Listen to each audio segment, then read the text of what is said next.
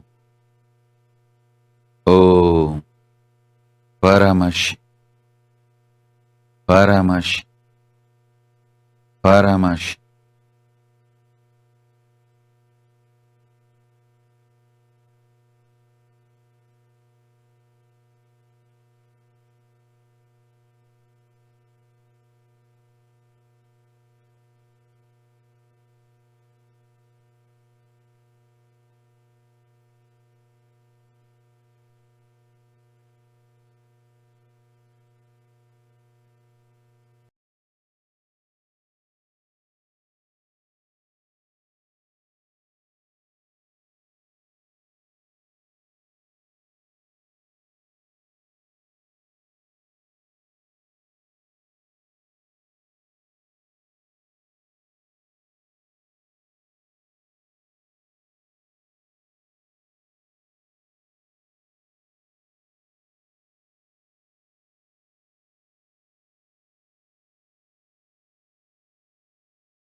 Wow, what an amazing revelation on conscious elasticity.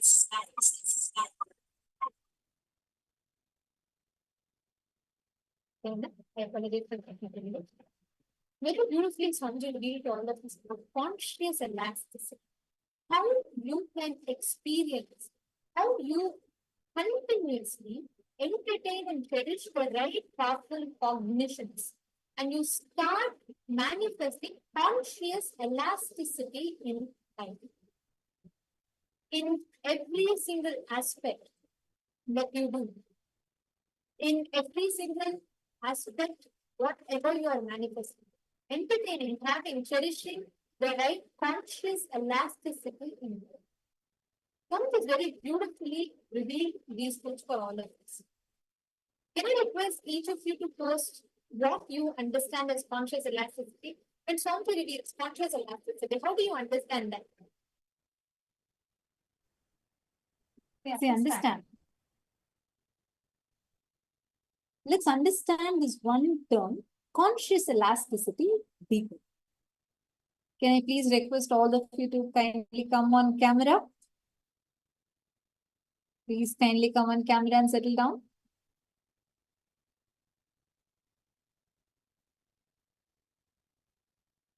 engraved. Ma Margarita Nitandam, Ma Ayena, Ma Irene Mashru. Can I request all of you please come on camera?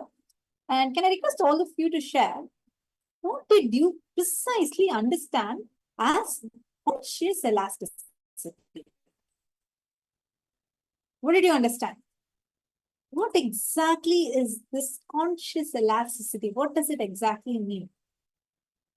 Swamiji was revealing about so much detail, right? What does this actually mean?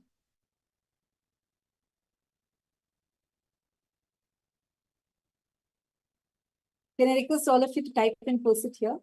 See, all of us have certain ability to be able to engage with reality without getting broken down. The ability to engage with large amount of information in you. Large amount of information. When we say large amount, it is not just limited to the knowledge available in planet Earth alone. Even having access to the Akashic records and having the ability to handle that large information, handling anything in your inner space without you reacting to it, engaging with it, and having the ability to engage with that inside of you without reacting to it, without clutching to it, and without having any incompletions coming inside of you, with absolutely no friction. You having that ability to engage with reality. Like, for example, try to visualize infinity. I see many of you here. I still see some of you with their cameras off. Can I please request all the participants, Ma Ayana and Ma Yogananda Rupini, Ma Yogananda Guru Prasadini, can I request all of you to please kindly come on camera and settle down? And please share here, how many of you are understanding regarding this? How many of you are catching this?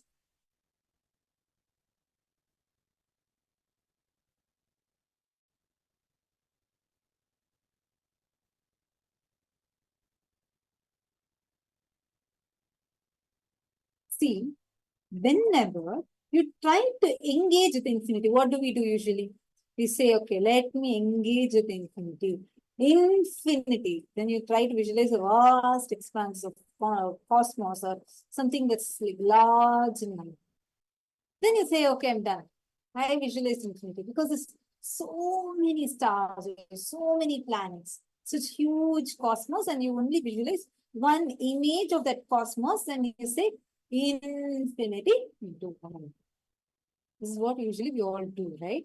That is why more than one task for us to do, we get stressed. If there's one more task that is coming in your hand, you get stressed. You say, oh, I can't manage this. I can't manage so many things in my plate. It's just too many things. I won't be able to manage. My inner space can't handle this, etc., etc., etc.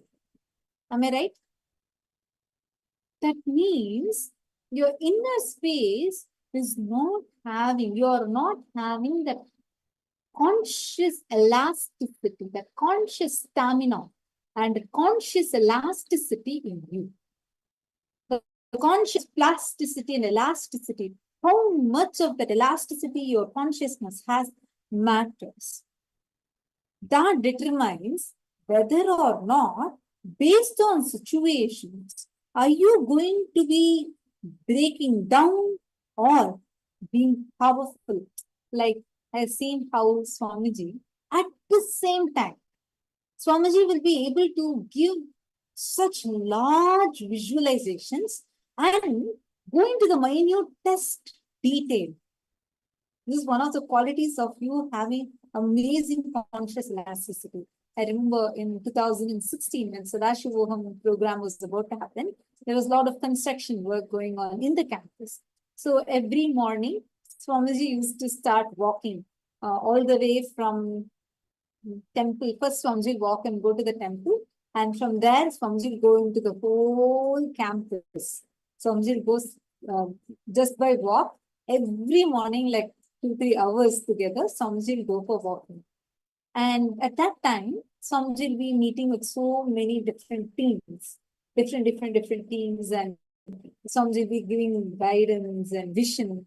And I remember how, especially for construction team, God, the details with which Swamiji will talk. You'll think that probably for a whole day or like last few months, Swamiji has sat and just studied upon construction. But the moment the next temple team comes, you will hear such detailed instructions. Like Swamiji will clearly say, like I'll give you an example. Swamiji was giving a vision of how the Nityananda Sabha is supposed to be. And including how the plumbing needs to start and where people have to enter, what kind of crowd management needs to be done in the building, how people can exit that building, and where the plates needs to be washed, where the dishwasher needs to be kept, like in this detail, along with giving the complete overview. And this is all not that Swamiji is sitting and working on something like this is a separate time. This is while walking. And Swamiji gives such grand visualization of how the whole, as a part of the entire temple, the whole campus would be. And this minutest thing. See, only when you learn to engage with infinity, how many of you see, whenever you start engaging with infinity, Mayana has put the ability to grasp thought before it is formed on a micro level and ability to see stars macro level is conscious elasticity. Beautiful. Yes, you're right. Mayana, why don't you turn on the camera? It would be wonderful to have you here. See, how many of you see? Many times, whenever you think of infinity, this word infinity, you think, but only up to a certain point you visualize that infinity, and immediately after a certain point you get so tired and you just say, okay, this is what's infinity. How many of you see that? Can I please request all of you to post here in the chat?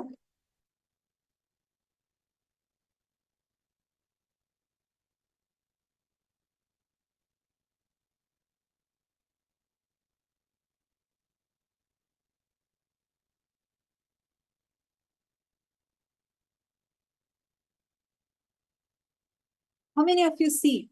So many times, try to visualize infinity.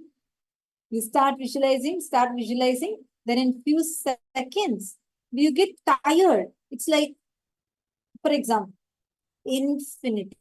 You always say infinity and stop with it. Some will say, no, infinity plus 1. There's something more. Try to visualize that. Then again, there's something more than that. Try to visualize that. You say infinite number of planets. Just try to visualize what is further than that. When you try to engage with that, many times you'll observe your inner space gets tired at one point. You just feel like that. And just done with this. Right? So that is how this infinity, you get tired to even engage with infinity, which is what causes stress inside, which is shrinking your inner space, reducing your ability to multitask, so many things. But if you are able to engage with infinity as infinity plus 1, what is it that is more? What is existing beyond this? If there's so many planets, then there is black hole. Try to visualize. Swamiji said zillions of black holes and big bangs are simultaneously, spontaneously, and synergetically. What does that mean? Just try to engage with infinity. You will actually see how that vast expanse of cosmos happens in your inner space. You will start manifesting that ability like how Swamiji has to manifest, to manage, to multitask so many tasks at the same. See, a lower ability of visualizing invokes greater fears inside you. Due to your lower visualization level, more fears, more unknown. Because there's more unknown, there's again more fears. It becomes like a vicious circle that happens. How many of you are understanding this? Now let us all do a quick activity. First, you're going to write down all the major fears that you have. I request fear of unknown that you have.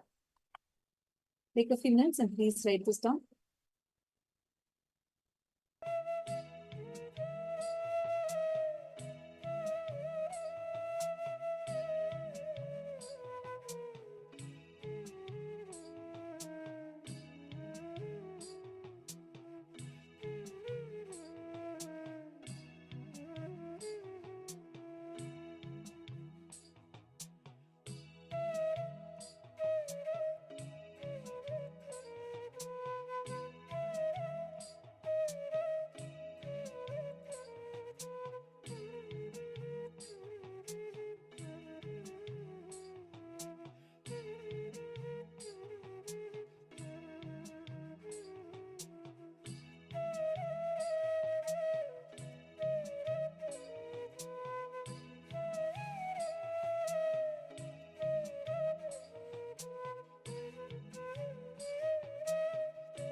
Hope all of you have finished writing.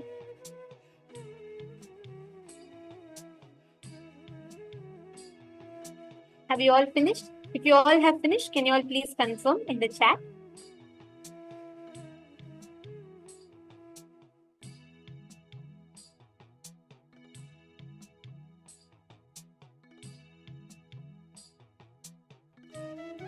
How many of you have finished?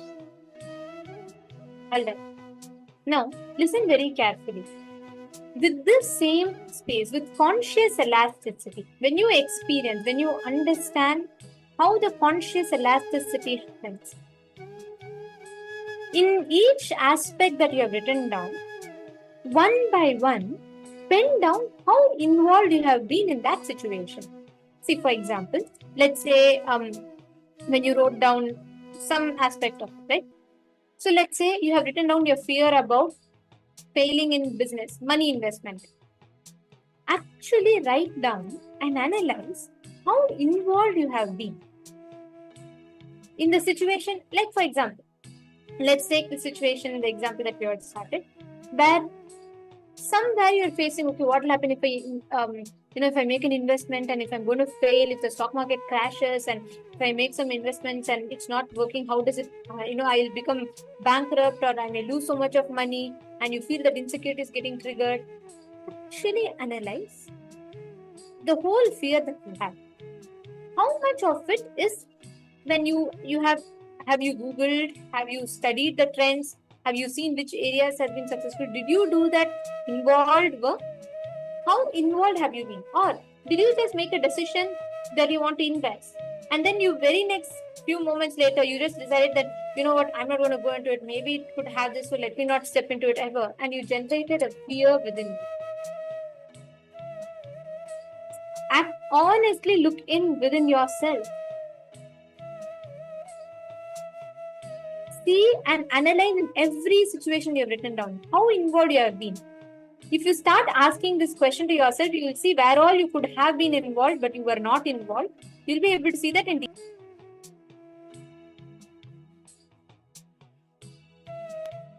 Please take a minute or two and please pen down.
Have all of you finished writing?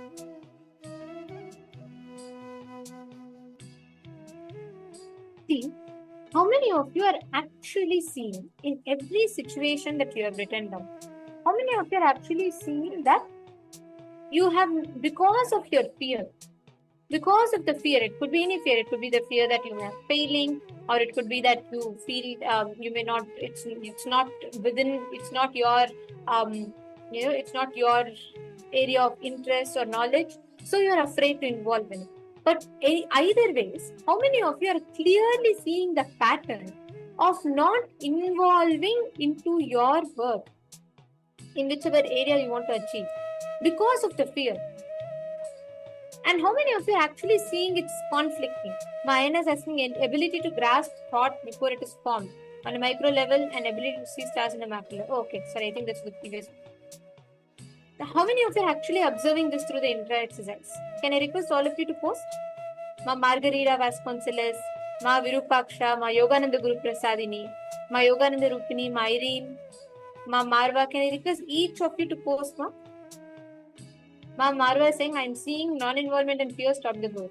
Actually, ma, if you involve and see, your whole fear is only causing the non-involvement. Wherever you have been non-involved, see, it is the fear. You are afraid, so you want to drop a project. You are afraid, so you don't want to continue. You don't want to expand in some areas. That non-involvement leads to more fear. You become non-involved because of fear, and by actually entertaining that fear, you become more non-involved, and more non-involvement leads to more fear because you feel naturally, because you're not involved, you keep building your fears. But if you understand this, if you stop entertaining your fears, you will suddenly see the way how you cognize, right? Every aspect of your life, suddenly there'll be an amazing breakthrough. And you will see in every which ways, you will start actually understanding about how the whole the aspects, everything manifests in your life. Now, sit with the same space. Manifest the power of consciousness over matter, the conscious elasticity. When you apply, when you start actually entertaining, involving with life, in everything that you do, start involving with life. It could be your manifesting powers. Sit there with involvement, completely involved in it. Anything that you take up, involve in it end to end. Don't entertain the fear, because fear is stupidity. It makes you stop involving, experiencing what you want to experience because of your fear of your own projected future. You already conclude, so you don't even try. I'll give you an example. Let's say you want to do rope yoga. You have not even gotten onto the rope. You have not even seen how it feels. You have not even seen how someone experiences it. But you you have not involved to understand the process, and you create a fear. Oh, what happens if I fall from the rope? What happens if I climb on the rope and then I get tangled in it? Because of that fear, you don't even make an attempt to learn about the rope yoga. Same way with power manifestation.